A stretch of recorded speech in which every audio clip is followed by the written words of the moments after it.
Talk Media Center. This is Just Hear Me Out with Peyton Byers. Hello and welcome everybody to Just Hear Me Out. I'm your host Peyton Byers here on KAOR 91.1 FM Vermilion. Thank you so much for tuning in and making me a part of your day. And as always, my disclaimer, the opinions expressed in this program are not necessarily those of this station, the USD Department of Media and Journalism, or the University of South Dakota.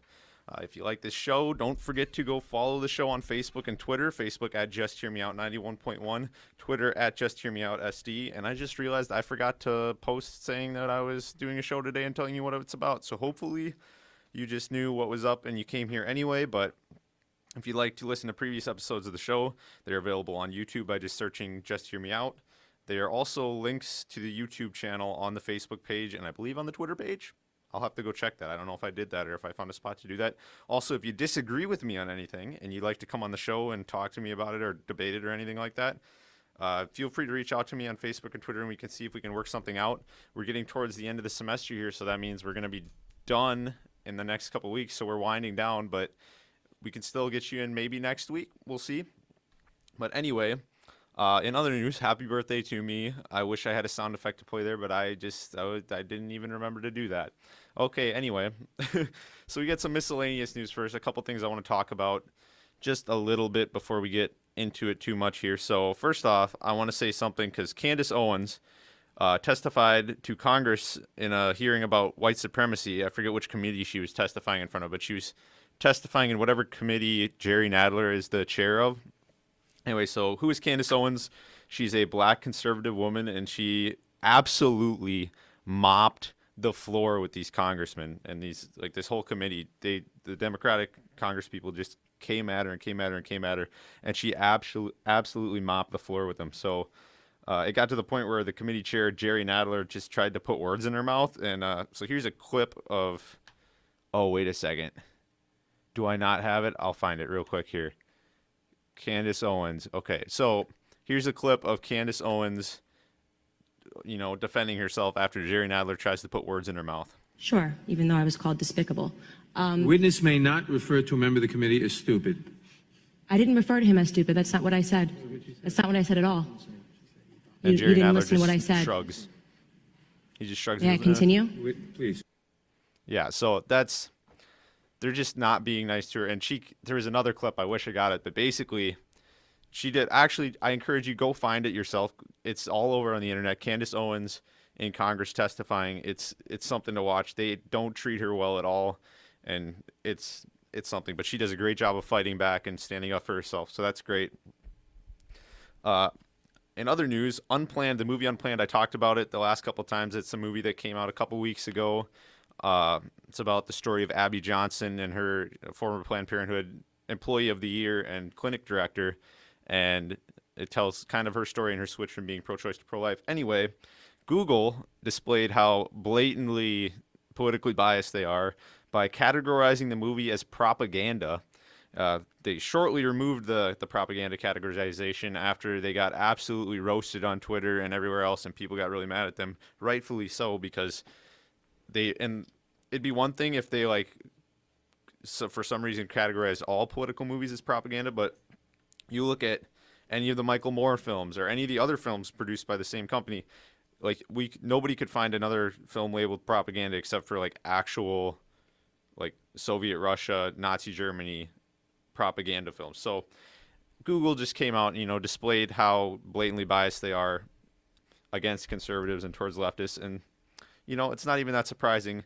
Another thing, Michael Knowles, he's a speaker. He has a podcast on the Daily Wire, which is Ben Shapiro's platform, and he was going to speak at the University of Missouri, Kansas City, and at his speech, there was a bunch of protesters and stuff, a bunch of crazy people wearing masks and stuff, and one of them stepped in the doorway with a super soaker and squirted him with a bleach-like substance while he was speaking.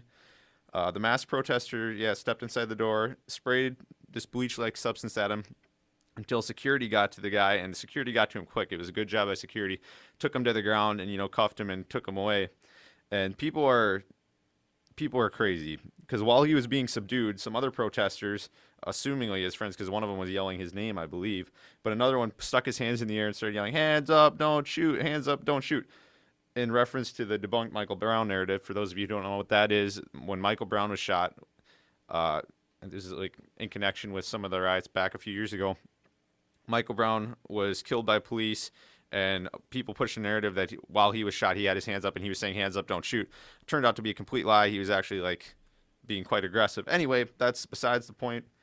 Another funny thing about that is these people at this Michael Knowles speech were saying, "Hands up, don't shoot," even though the only person who was shooting anything was the guy with the bleach super soaker.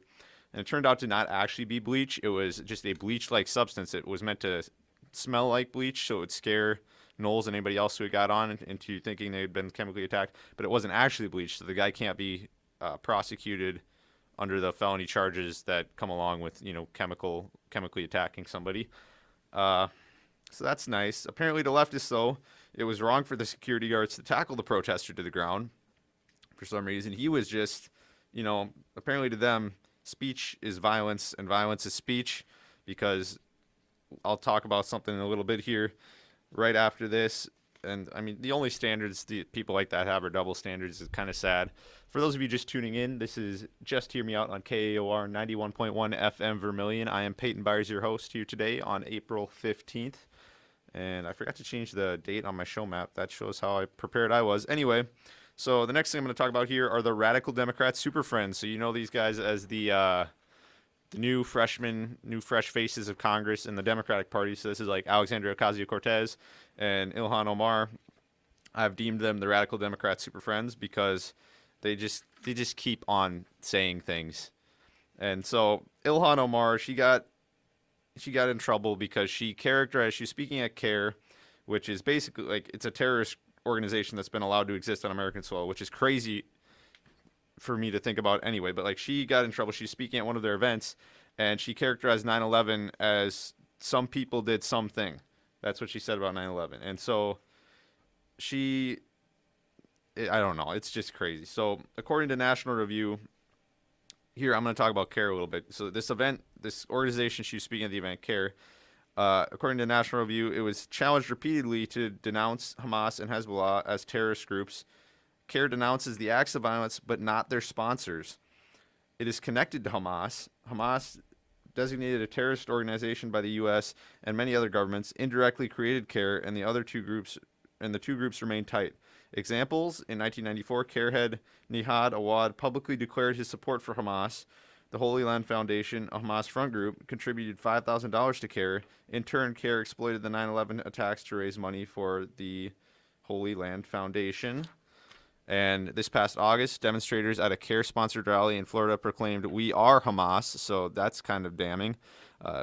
It settled a lawsuit. CARE initiated a libel lawsuit in 2004 over 5 statements by a group called Anti-CARE, but 2 years later, CARE settled the suit with prejudice, meaning that it cannot be reopened, implicitly acknowledging the accuracy of Anti-CARE's assertions, which included CARE is a terrorist-supporting front organization that is partially funded by terrorists.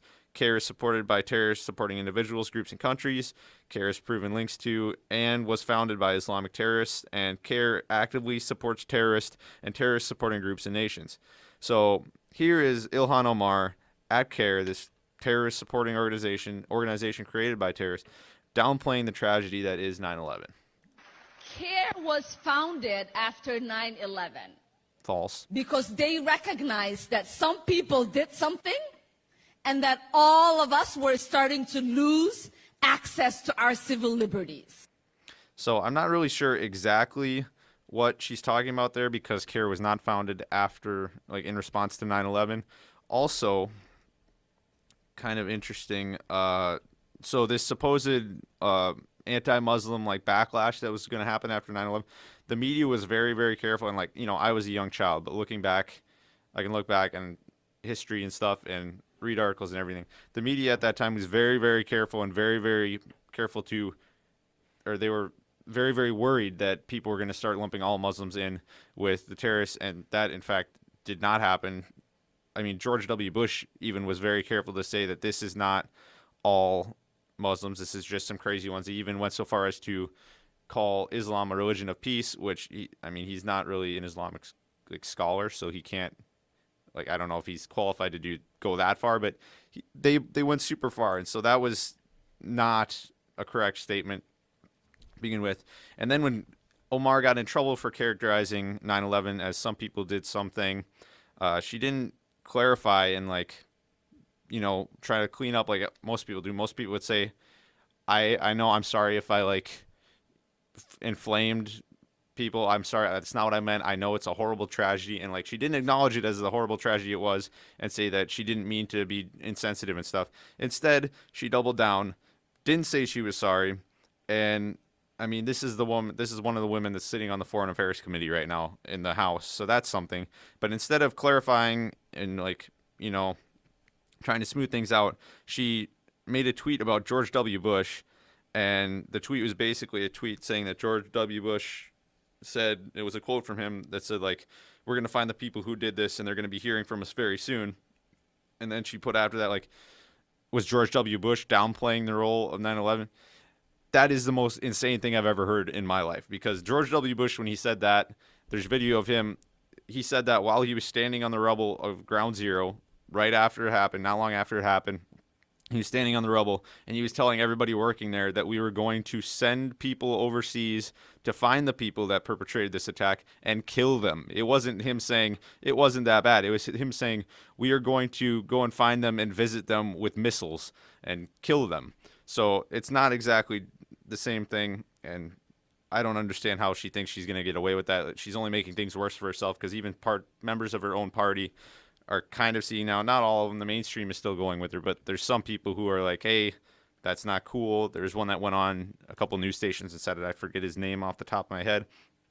Anyway, then, if things couldn't get any better, her, little pal AOC, Alexandria Ocasio-Cortez, who manages to speak some stupid thing every week that I do this show that I get to talk about, she tweeted at Dan Crenshaw, a Texas congressman who got his eye blown out in Afghanistan while fighting to protect Muslims from Islamic terrorists. She tweeted at him, quote, "You refuse to co-sponsor the 9/11 victims compensation fund, yet have the audacity to drum resentment towards Ilhan with completely out of context quotes. In 2018, right-wing extremists were behind almost all U.S. domestic terrorist killings. Why don't you go do something about that?" End quote. So first of all, out of context quotes, everybody who's criticizing Ilhan Omar is literally taking her words verbatim. Like, I played you the clip earlier. They're taking it verbatim, the exact thing she said. They're just playing the clip of her saying it. They're not even like explaining it themselves. And somehow that is out of context. And like there's no other, like, the context was included. So I don't know how much more context you need for that. Secondly, you don't have to co-sponsor a bill to support a bill. Dan Crenshaw voted for the 9/11 Victims Compensation Fund and supports it wholeheartedly. He even came out and he said he supported it. Also, why don't you go do something about that? Are you kidding me? AOC, this prissy little bartender from the Bronx who claims that she lived this hard life at the beginning of her life. When it turns out she claims she lived in a hard neighborhood. It turns out they moved out of it when she was 4 years old and was actually pretty well off. And she spent her days bartending as a 21-year-old. While she was bartending and dancing on rooftops and stuff, Dan Crenshaw was in Afghanistan getting his eye blown out by an IED, and she has the audacity to tell him to go do something about it. Absolutely disgusting. Absolutely disgusting. It's a total smokescreen by AOC. She's just an idiot. I mean, there's no other way to say it. So, but apparently she's going even further now, though. She's saying that people who are quoting Omar verbatim are now apparently inciting violence upon Ilhan Omar. And here's a clip of AOC trying to push that baloney narrative. To elicit such an image for such a transparently and politically motivated attack on Ilhan, we are getting to the level where this is an incitement of violence against Are you kidding me? Women of color. This is an incitement of violence. Speech is not violence. If someone did something to Ilhan Omar, would it be the fault of a conservative political commentators like me, or the fault of some like a Republican congressperson? No. She's a public figure. We get to criticize her. That's part of the job. That's part of the deal. Who shot Steve Scalise? For those of you who don't remember, Steve Scalise was the Republican majority whip, and he got shot by a Bernie Sanders supporter at the congressional baseball practice back when that happened. But no conservatives blamed Bernie Sanders for it. Bernie Sanders was very critical of Republicans and Scalise. That doesn't mean it's his fault that some guy went crazy and shot him. Speech is not criticism is not incitement of violence. Incitement of violence is incitement of violence. If you say go hit that person, that's incitement of violence. If you say that person said a stupid thing and this is why it's stupid, that's not incitement of violence. Absolutely ridiculous. If being critical of someone's incitement, then a whole lot of people should be in a lot of trouble. I mean, the same people who are claiming that this is an incitement of violence against Ilhan Omar now, it's the same people who claim that Trump was an agent of President Putin of Russia. The same people who claim Kavanaugh was a serial gang rapist. Same people who claim that random Catholic school students were racist bigots who were harassing the Black Hebrew Israelites, and Nathan Phillips, it turned out to be the opposite way around. And then now they're saying we need to stop this rhetoric because lives are at stake, this irresponsible rhetoric. Are you kidding me? Are you kidding me? Ilhan Omar literally said that Trump isn't human. What is more dehumanizing and more legitimizing of violence than calling somebody not human? That's like, and for those of you who are doubting that she actually said that, here's the clip of her saying that Donald Trump isn't human. She was asked whether she thought Obama and Trump were the same, and she's like, no, one is human, one is not. Here it is. Do you think that President Obama is the same as President Trump? Absolutely not. That is silly to even think and equate the two. One is human, the other is... Is it true that you just think that he's more polished than Trump?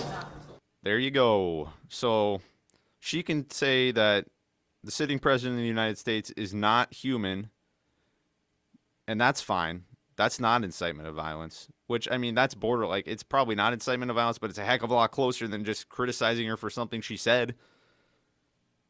It's ridiculous. People say conservatives are being insensitive now about hurting victims of 9/11 by posting videos showing the thing that Ilhan Omar called something by someone. So, like, after she made her comment that 9/11 was just something by someone, some people posted, videos of the towers falling and said, this is something by someone, to criticize her. And then the leftists came at them and said, well, you're being insensitive to the 9/11 victims of 9/11 and the people who lived in New York City by posting that. Are you kidding me? And Ilhan Omar's not being insensitive by downplaying how bad it was? It's ridiculous. But this isn't the first time she's downplayed the horrible actions by terrorist organizations. Here she is a few years ago talking about Al-Qaeda and Hezbollah as if they're like equal to the United States and just as good. It was the thing that was interesting in the class was every time the professor said Al-Qaeda, he sort of like his shoulders went up and yeah, he's in command here. Al-Qaeda, Hezbollah. He's an expert. And it was, what's his name? What to put his name on we are the not, area? we Where are does he not live? saying his name. Yeah. You probably get to see him on CNN. Yeah, of course. I love those guys. But it is that you don't say America with an intensity. You don't say England with an intensity. You don't say the army with an intensity. Qaeda. But you say these names because you want that word to carry weight. Yes, you do want that word to carry weight because those are terrorist organizations whose sole goal is to kill people en masse for no other reason but to kill them because they are, oh my gosh. It's not, I don't even understand how people don't see it. There's some people who are just blind to it. She's literally putting terrorist organizations like Al-Qaeda and Hezbollah on the same playing field as America and the American military. Absolutely disgusting. And this woman sits on the House Foreign Affairs Committee. Don't forget that. She sits on the House Foreign Affairs Committee. She has control over a lot of foreign affairs stuff, and she has influence there. Meanwhile, Governor Ralph Northam is doing photo ops in his home state of Virginia with all the people who were earlier demanding his resignation a couple months ago. So remember that? Remember back when he was a big deal? Well, he's a Democrat, so it's okay. He can stay in office. Also, his lieutenant governor, who is credibly accused of 2 claims of sexual assault, those just disappeared out of nowhere. I don't know where that went, why people stopped talking about that. If that would have been Donald Trump or any, like, conservative, any prominent conservative, that would have been all over the place. Even a conservative who isn't prominent, it could have been Dusty Johnson for all anybody cares, and they would have been all over that. And of course, Dusty Johnson wouldn't do that. Hey, sorry, Dusty. I know you're on the USD campus today. I doubt you're listening to this, though. Anyway. Gosh, I'm a weirdo. Okay. Anyway, so now I got one other funny thing, though. So Nancy Pelosi was on 60 Minutes, and she was talking about, well, first of all, if you're just tuning in, this is Just Hear Me Out. I'm your host, Peyton Byers, here on KAOR 91.1 FM Vermilion. Thank you for tuning in. I'm talking about all sorts of political stuff right now because that's kind of what my show's about. Anyway, Nancy Pelosi was on 60 Minutes, and she was asked about the radical. Nancy Pelosi used to be the radical wing of the Democratic Party. When did that change? She was asked about the radicals like AOC and Ilhan Omar and stuff, and this is how she responded, which is probably the most, like, this is one time that I just love, the one time I love to hear Nancy Pelosi say something, because this is the greatest thing I've heard in a long time. So here she is talking about people like AOC. She likes to minimize the conflicts within her caucus between the moderates and the progressives. You have these wings, AOC and her group on one side. That's like 5 people. No, it's the progressive group. It's like 5 people. Well, progressive, I'm a progressive, yeah. Oh, Nancy. I actually kind of like you right now. Oh, there it went. Okay, not anymore, but for a second there, I was a fan. That's like 5 people. It's the truth. But you know, even though I think Nancy Pelosi kind of gets it that the other people are crazy, but the Democratic presidential candidates, all, like, pretty much all of them, still are here, you know, bowing down and bending over in front of AOC and the other radicals in the party. Anyway, after this, I'm going to talk to you about today in history. I got a new segment I'm going to come up with, or try to start. Anyway, thank you for listening. This is Just Hear Me Out on KAOR 91.1 FM Vermilion. We'll be right back after the break.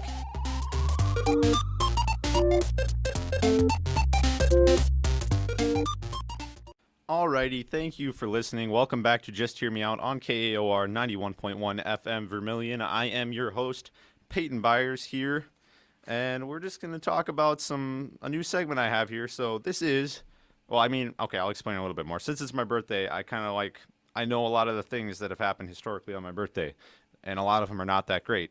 And so I decided to start a new segment. I don't know if this is going to be a thing from now on or not, but here is This Day in History.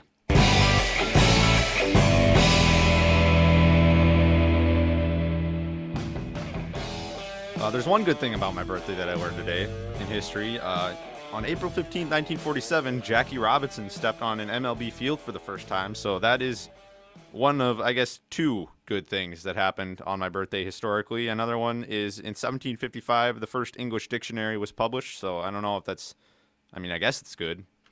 It's kind of neutral, I guess. I don't know. Anyway, the rest of it's bad, really bad. So let's go. In 1865, Abraham Lincoln died across the street from Ford's Theater after being shot by John Wilkes Booth.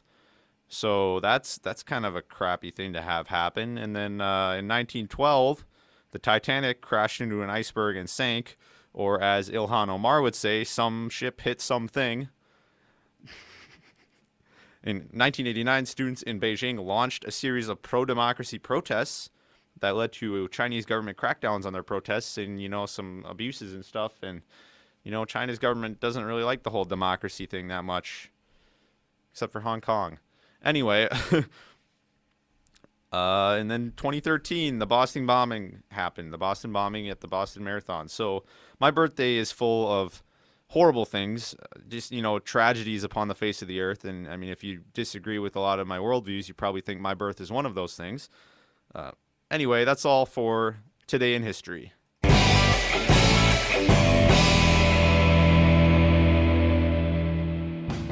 Anyway, so now into the rest of the show. Is Bernie Sanders a secret capitalist? It's a serious question I'm thinking about right now, because over the past week, Bernie Sanders had an interesting response. So there's a bunch of drama going on with tax returns and stuff. Everybody wants Trump to release his tax returns, right? And then some people made the law, like all these politicians like Bernie Sanders, Kamala Harris, all the Democratic ones are going, Trump needs to release his tax returns. And so, you know, naturally some people thought, wait a second, you guys haven't released your tax returns. Why don't you do that?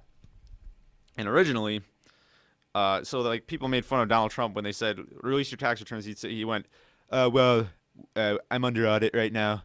We're gonna have them out. It's gonna be tremendous. It's gonna be the best tax returns you've ever seen. But we're under audit, so under audit we can't release them right now. And so people made fun of him for that. But then I wish I had the clip. Dang it, Bernie Sanders literally came out and said almost identical things that Donald Trump said originally. People were like, Bernie Sanders, when are you gonna release your tax returns? And he went, well, I can't release them right now. We're gonna have them out soon. And it was just it's the funniest thing ever. If I remember next week, I'll get clips for it because it's absolutely hilarious to watch the comparison between the two. And then somebody asked him, they're like, okay, well, you won't release your tax returns. Like, what are we going to see if they do get released? And Bernie Sanders goes, well, I'm definitely not going to see a billionaire, like referring to Trump. But they were like, are we going to see a millionaire? And then he was like, well, I mean, I wrote a best-selling book. If you write a best-selling book, you can be a millionaire too. And then every conservative on the entire planet went, oh my gosh, we stopped. We just took a breath because we were like, did Bernie Sanders just say something capitalist? And the answer was yes. So here, let's listen to Bernie Sanders say it himself, though. He's talking about how, he's like, I didn't know it was a crime to sell a best-selling book, to write a good book and make money off it. And that's what literally that's what everybody's saying. That's what all the conservatives are saying. But here we go. I didn't know that it was a crime to write a good book, which turned out to be a bestseller. And that wasn't even the first clip that came out. That was the second one after some backlash. But originally it was like, I wrote a best-selling book, and if you write a best-selling book too, you can be rich like me. And so, yeah, is Bernie Sanders a capitalist? I don't know. You don't know. Nobody knows now.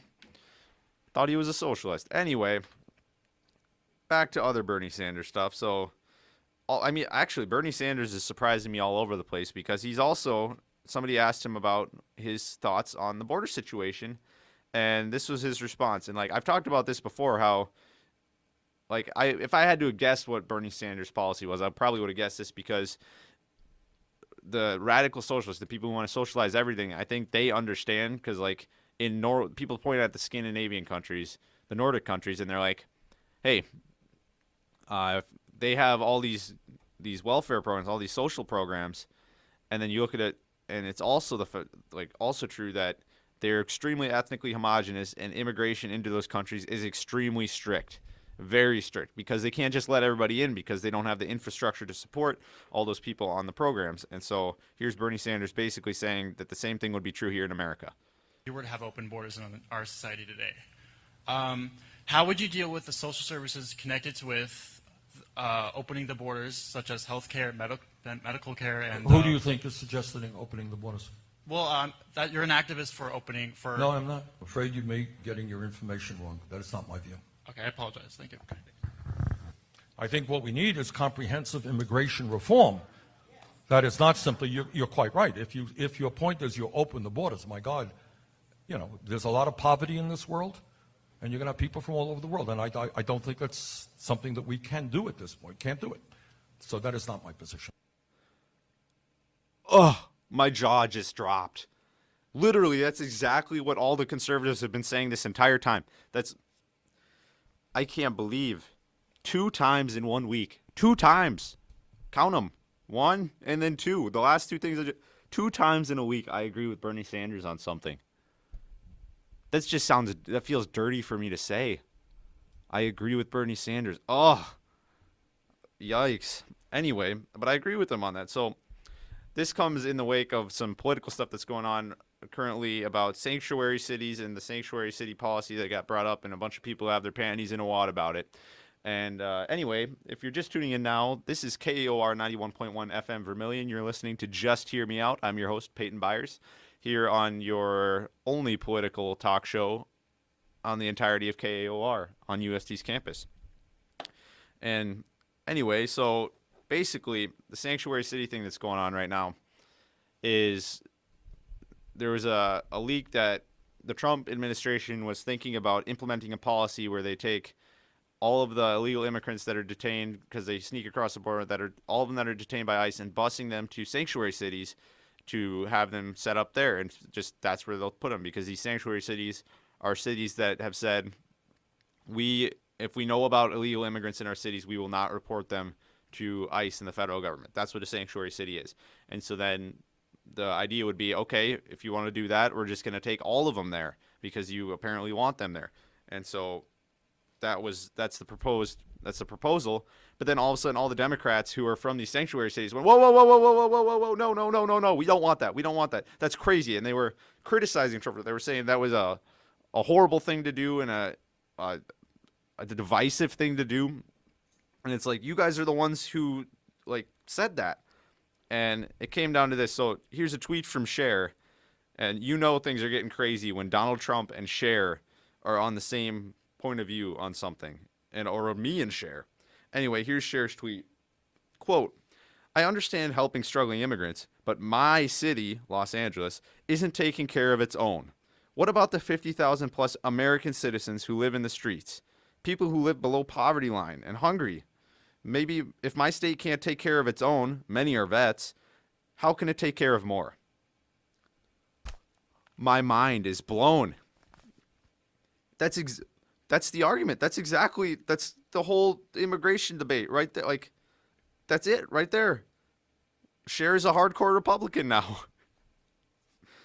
Anyway, when is Cher on the same side as Donald Trump? I don't know.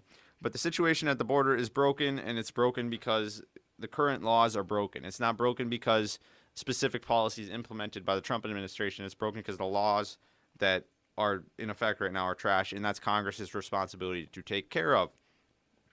There is no good solution for enforcement right now, and it's kind of a rough situation. So people who complain about family separation being a thing point their anger at the Trump administration when it's not the Trump administration's creation. This actually happened back when Obama was president. A Ninth Circuit Court of Appeals ruling, the case was Flores versus Lynch, they ruled that ICE and other agencies could not hold children in custody for longer than I believe it was 20 days. I didn't write that part down, but the Ninth Circuit Court of Appeals ruling in Flores v. Lynch said that they cannot hold children in custody. So that leaves you with a few options, and here are the only options you have. Either A, you can separate the parents from the children and really let the kids out and send them to shelters or whatever while you keep the parents. B, you just send them all back across the border without processing their asylum claims or doing any of that stuff. That doesn't seem like a good option. Or C, you just release them unrestricted into the country and just hope and pray they come back and show up for the court date instead of taking the free pass into the country that they just got. Those are the only options we have right now, and they all suck.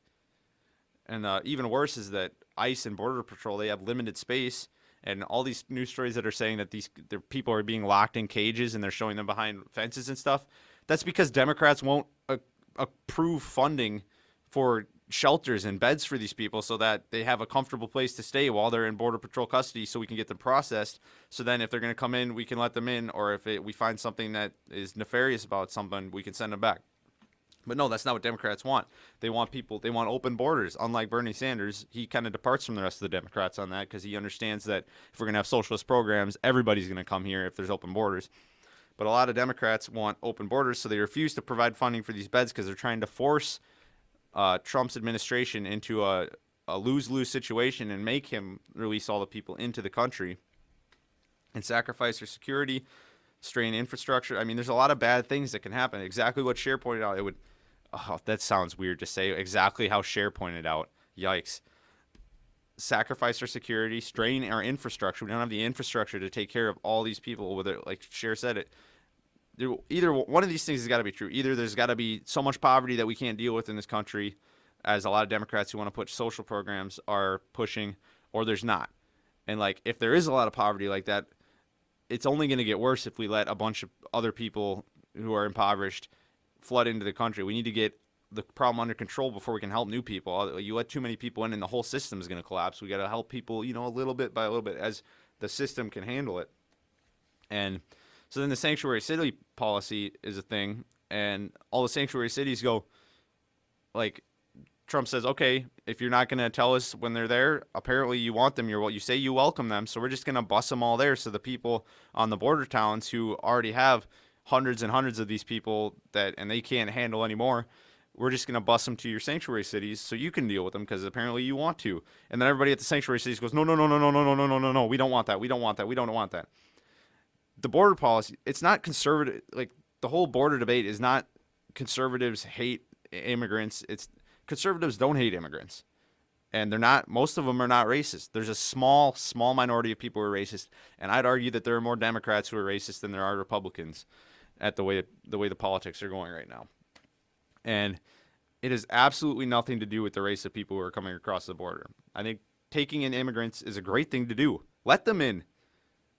Like, let the people come in who are, like, if they have a legal claim to get in here, a legal claim for asylum, let them in. Although the asylum laws are kind of iffy because the asylum seekers from Central America shouldn't actually have valid asylum claims in the U.S. because under international law, they're supposed to go to the nearest safe country, which for most of them would be Mexico, and not traveling through all the way up to the top of Mexico and trying to get into the United States. But that's neither here nor there.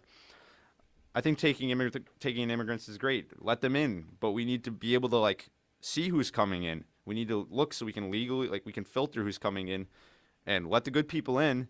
But every once in a while, there's that bad Skittle that walks in, and we need to be able to stop that bad Skittle.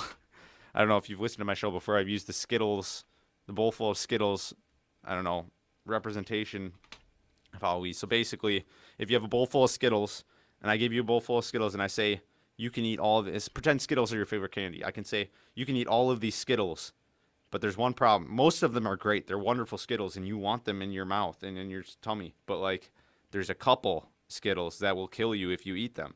They will be very detrimental. They're poisonous. Are you just going to start shoveling fistfuls of Skittles down your throat? No. You're going to, if you can screen them, and I'll say, hey, there's a little skull and crossbones and all the poisonous ones.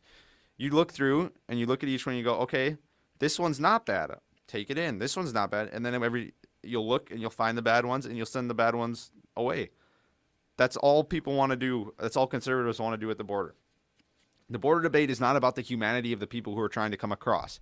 We all, everybody admits, hey, everybody realizes those are human people trying to come across. We all accept that they're humans.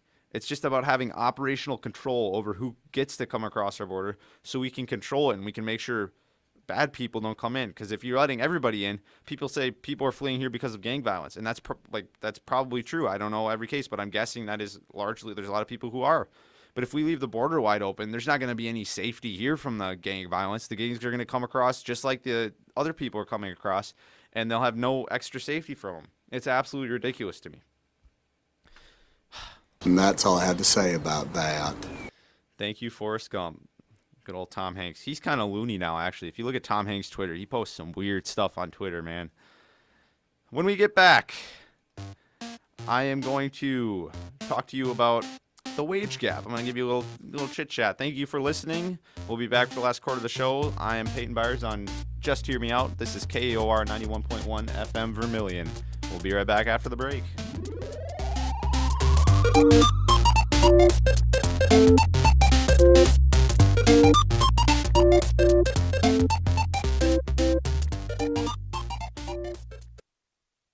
All right, welcome back. I was going to play that whole song, but I realized I'm running out of time, and I really want to talk about this next subject, so let's hit it.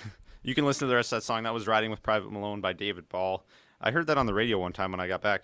I came back to Vermilion after a break or something, and I played in when I parked my car, and I thought it was a pretty cool song. It gets a lot more emotional towards the end. Anyway, what am I doing? I'm wasting time. Okay, so I'm going to talk to you about the wage gap. Dun, dun, dun.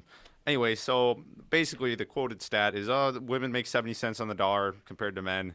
And that stat the way people get that stat is they take the average amount of money that all men make and the average amount of money that all women make, and they compare them and they say, boom, there's obvious bigotry and sexism going on here because we don't make exactly the same amount of money across all of society.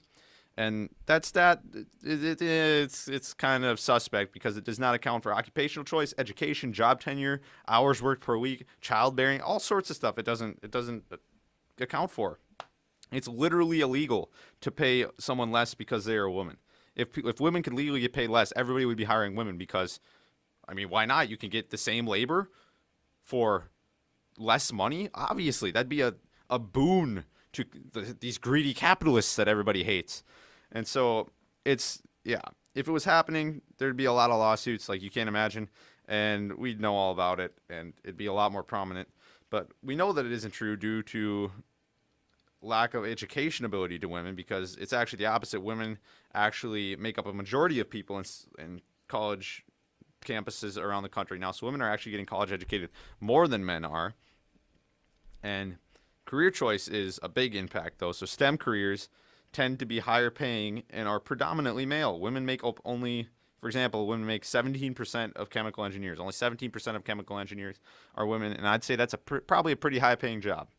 And a Harvard study by Thomas Buser, Muriel, oh my gosh, why do scientists have weird names? Muriel Nidrieli and Hessel Oosterbeek found that the differences in competitiveness alone between men and women can account for about 15% gap in wages. Now, the identitarian left would say that that is purely because of socialized behavior in our social institutions, but I mean, socialization might contribute slightly, but scientific studies have actually shown that it is largely a biological phenomenon. And before you get all angry and get your pitchfork and your torch out and you come and call me a sexist, just hold on a second and wait and hear what I have to say, because I actually have studies to cite. I will actually show you my sources. So these findings are explained in an article in the Industrial and Labor Relations Review published by Cornell University. The study is by Garrett Muller and Eric Plug, and a psychology professor at the University of Toronto named Jordan Peterson does a really good job of explaining it. And when I put this on YouTube, I'll probably link one of his videos about it so I can get a better, you can get a better understanding of it if you're listening on YouTube. But basically it's predicated on the Big Five personality model. So the Big Five personality model is a model that psychologists have basically unanimously agreed upon as is like an accurate model for human personality. And so there's 5 different aspects to the personality model. They are extroversion, agreeableness, conscientiousness, neuroticism, and openness to experience. These traits are innate, biological, not socialized. They cannot be changed through socialization. This is innate characteristics about people. It's their personality. Okay? It's their temperament.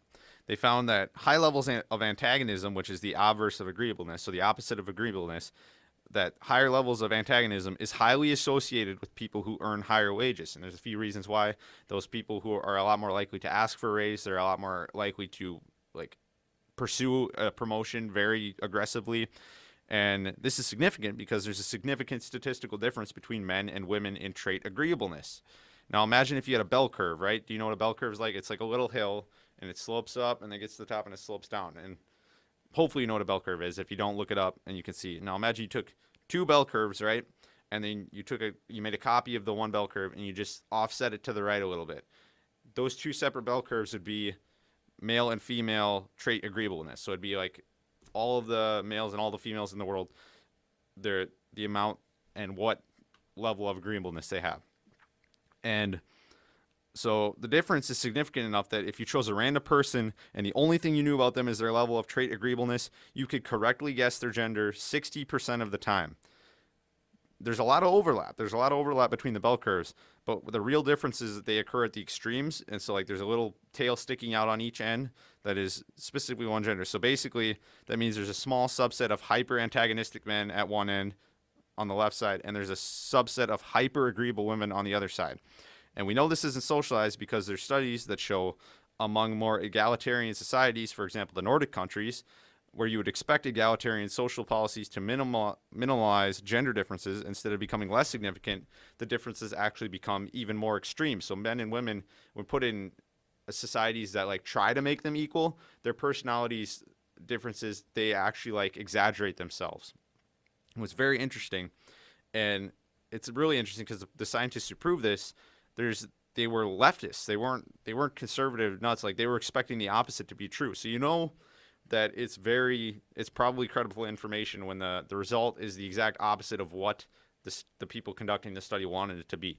And for those of you skeptics out there who were like, oh, he doesn't actually have proof, here's my proof. First, a study published by the journal Science by Armin Falk and Johannes Hermel entitled, quote, Relationship of Gender Differences and Preferences to Economic Development and Gender Equality. That was published on October 19th, 2018. That was done at Berkeley in California, UC Berkeley. a campus that is known for militant leftists who riot every time a conservative speaker comes on campus. It's hardly a bastion for conservative thinking, all right? So it's not like some fringe crazy conservative people put this together. And once again, they're super leftist, and they wanted it to be the opposite. They did not want this result to be true. And so it's probably reliable information because it's the exact opposite of what they wanted to be true. And then another study that proved the exact same thing was published on September 11th, 2018 in the International Journal of Psychology, and it was by Eric Maggiola and Petri J. Kajanias. I don't even know how to say that name. I butcher it. Anyway, it's entitled "Sex Differences in Personality Are Larger in Gender Equal Countries, Replicating and Extending a Surprising Finding." So don't tell me I don't cite my sources, all right? That's some BS right there. So basically we have, at the top end, we have these hyper antagonistic men, and they occupy all the top positions, right? So they're just absolutely crazy. They focus on nothing but their career, and they work. And some people are going, okay, well, they're making that much money. Why can't a woman make that much money? Or why aren't women making that much money? And I think people are asking the wrong question. We shouldn't be asking why aren't women making that much, like doing those crazy jobs and making that much money. We should be asking, why are men doing that? Why are they so crazy that they're doing these like crazy 80, 90, 100-hour work weeks? Just absolutely just running themselves into the ground, doing absolutely nothing but that, neglecting any other part. They don't have a life if you do that. You don't have a life. You don't have a family. You don't have kids, or at least you're not a large part of the kid's life if you're always gone working like that often all the time. So I think we're asking the wrong questions. Like the women who, because some people say, okay, well, women tend not to work as many hours. And then a bunch of feminists get all mad and they're going to say, are you telling us women don't work hard? No, that's not what we're saying. I think women have their priorities. Like women who decide, hey, you know what? I'm going to dedicate some time to my family, and I'm going to make sure to take care of like the important stuff in my life, and like family is going to be a priority. I think those people have their priorities straight. The men who are just absolutely insane and who just go crazy, I mean, they lose a part of themselves. It's not all sunshine and roses. It's not like they have money and they have everything else they want. They sacrifice a lot, and I think they sacrifice too much in a lot of cases. I wouldn't necessarily want to do that. I kind of want to have a family and kids and stuff and be able to see them on a regular basis and like be around them and be a part of their lives. So who says that enforcing equal earnings would make things better? Because a lot of people say, well, then we just need to change how society works. We need to force social change to make it so women are doing this. And it's like, really? Do you really want to do that? Because right now, women have a completely free choice. Like everybody has a free choice as to what they're going to go into, what they're going to do. Do you really want to like artificially push them to do things they don't want to do, artificially incentivize them to do things they don't want to do? I don't think so. And the people who are saying that women are still getting underpaid, same work for same pay, or they're doing the same work but getting paid less for it, you're absolutely crazy. That's completely illegal. If that was happening, people could start lawsuits and make a lot of money off of it. And I think they should if that's happening to them, because you shouldn't get paid less for doing the same work. Anyway, why am I talking about this? Well, there's a situation that happened. Someone I know was talking with a group of other people, and the wage gap got brought up, and these other people, so this person that I know said, oh, well, I think that there's a lot of other factors that go into it aside from just, straight up like sexism and stuff. And they absolutely tore this person to shreds. And then this person brought me into it because I do some research on this stuff and I look into stuff for my show. And basically they said my opinion was invalid because I'm a white male. And that alone should just show you the kind of people they were arguing with. So I don't know. Some people are absolutely crazy, and the fact that they bring my race into it, they're the racists then. They're the racist sexists. They're like, well, he's a white male, so his opinion doesn't matter. What? That is definition textbook racism, sexism. Discriminating solely based on race. They knew nothing else about me, which is crazy.